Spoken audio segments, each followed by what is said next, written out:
Michael can beat you in a lot of different ways. He can beat you mentally, beat you physically. He can guard you, and he can score. I know in my time, he was better than all of us. He's always been a clutch performer, and one of the guys can take over late in the game, and that's what really made Michael Jordan so special. When the game was on the line, no one was better. The thing that Michael Jordan doesn't get the most credit for probably would be the fact that he's the most fundamentally sound basketball player that ever lived. You know, if you look at all the highlights, you know, you see the dunks and you see the, you know, the jump from the free throw line. But when he's on defense, the correct hands in the passing lane. When he's boxing out, he turns the correct way. When he's in defensive position, he's weak side, he's on the right side of the ball. Like, he's the most fundamentally sound basketball player who was the greatest athlete. Most guys who are super athletic don't do that. To me, that's the one thing he does not get credit for.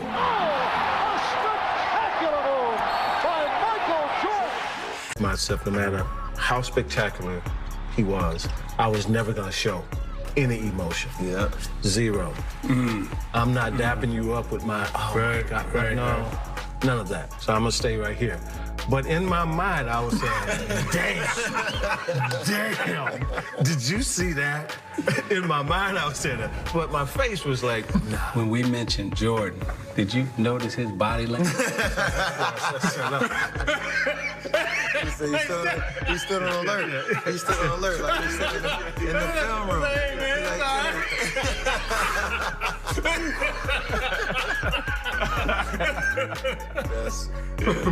That's it. You know, it's the one game that, ironically, this may sound a little bit odd, but it's probably more than any other game. That's the game I look forward to the most.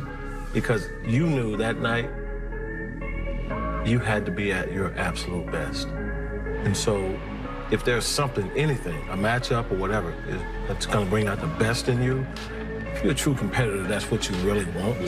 And so for me, it was the one game I look forward to more than any other game to play against him, because he was everything that you just described with LeBron. I was listening to you. Yeah. That's about the way it is. Yeah, like any slip up, any lull, any mistake that's made, you're gonna exploit it. He's gonna take advantage of it. So you had to be so keenly locked in, game plan, here's what we're doing, here's where I need to be, and you would be furious if somebody didn't rotate they were supposed to, because you knew, you know, look, I'm trusting that you're gonna be there.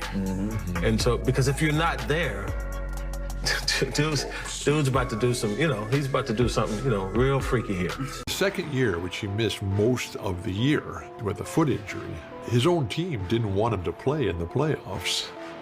And they were going to be playing against the Boston Celtics in the very first round. And we've got one of the great teams ever. In the first game, Michael Jordan, who we'd read about, heard about, and a nice career down in North Carolina, Olympic gold medal. And we play Michael, and he just puts himself in and says, I'm going to play. Game starts, Celtics were just rolling, playing great. Celtic crowd, Boston Garden, just over the top, fantastic. At the end of the game, which the Celtics win handily, Michael has 49 points. And we kind of shrugged, and you know, because other guys have scored many points in games where they lose. And so we're kind of in the locker room after the game and muttering amongst ourselves, well, he'll never do that again. Jordan with 8 on the clock. Jordan ties the game. Oh, boy. 63 points, and you're looking at an all-time record. Oh, boy. So in the locker room after this game, when he gets to 63 in our face, we look at each other and we say, you know, this guy's pretty good. Up to Jordan, Michael down the lane, jammed it. Oh, Michael Jordan to the hole for the jam. You know, he was in retirement playing baseball. He asked Ryan Higgins, can he come to practice and just practice? You know, he wanted to play some basketball. He itching to play some basketball. He asked Rick Adelman. Rick Adelman said, yeah. So he came to practice. He was still in shape and all this and all that. But, you know, we thought he was rusty. You know, he wasn't going to. But he asked, you know, how good is this Sprewell kid? He's like, we was like, you know, he's good. But, you know, I mean, he's not on your level. I mean, but, you know, he's good. You know, he's an all-star. So it seemed like when we said he is an all-star, it seemed like kind of took him like, okay, let me see if he really is an all-star. And Oh my God. Ooh wee. It was ugly. It was ugly. He took over practice. It was him, Ronnie Cycli, and some other guys. You know, Ronnie was on our team, but he played with our guys. You could tell he was still the best in the world. Michael Jordan at his best. There's very few people on this planet that can do this. Try to take off Starks. I take pride in never being dunked on. In 19 years, I could probably say I probably haven't been dunked on like 3 or 4 times.